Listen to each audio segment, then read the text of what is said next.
നമ്മളിന്ന് ഡിസ്കസ് ചെയ്യാൻ പോകുന്നത് ടോർഷണൽ പെൻഡുലമാണ്.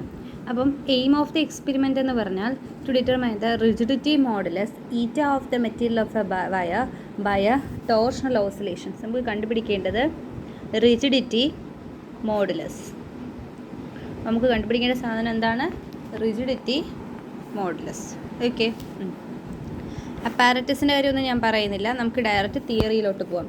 തിയറി എന്ന് പറയുമ്പോൾ T is equal to 2π√I/c. Okay, അതിൽ T square is equal to, ഞാൻ സ്ക്വയർ ചെയ്യുമ്പോൾ 4π²I/c.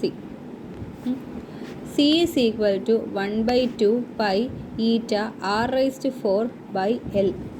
C എന്ന് പറഞ്ഞാൽ കപ്പിൾ പെർ യൂണിറ്റ് ട്വിസ്റ്റ് ആണ്. ദാറ്റ് ഈസ് ഈ സി എ നമ്മളിവിടെ സബ്സ്റ്റിറ്റ്യൂട്ട് ചെയ്യുമ്പോൾ T square is equal to 4π²I/π(r⁴)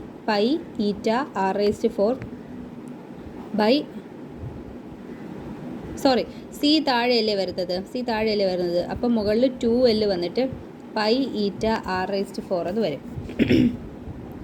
T square is equal to ഈ പൈയും ക്യാൻസലായിപ്പോയി, 8π(2L)I/(r⁴).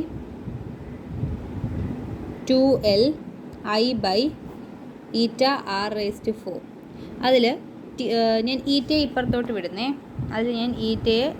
വിടുന്നു. ഈറ്റ ഇപ്പുറത്തോട്ട് വിടുമ്പോൾ ഈറ്റ ഈസ് ഈക്വൽ ടു 8π(2L)I/, 4 × 2 ആണ് 8, അപ്പോൾ ഇവിടെ ഈ 2 വരത്തില്ല. അപ്പോൾ ഈറ്റ പോയല്ലോ, r⁴ T square എന്ന് വരും. ഓക്കെ, അപ്പോൾ ഇതാണ് സംഭവം. അപ്പോൾ ഇതാണ് നമുക്ക് കിട്ടിയത്. ഇതിൽ നിന്ന് L/T square നമുക്ക് കണ്ടെത്താൻ പറ്റും. പിന്നെ r² എന്തായിരിക്കും? 8 ഉണ്ട്, π ഉണ്ട്, I ഞാൻ കണ്ടുപിടിച്ച് പറഞ്ഞുതരാം. r എന്തായിരിക്കും? r വന്നിട്ട് നമ്മുടെ റേഡിയസ് ഓഫ് ദ വയർ ആയിരിക്കും അല്ലേ? വയറിൻ്റെ റേഡിയസ് ആയിരിക്കും r വന്നിട്ട് അല്ലേ? റേഡിയസ് ഓഫ് ദ വയറാണ് r വന്നിട്ട്.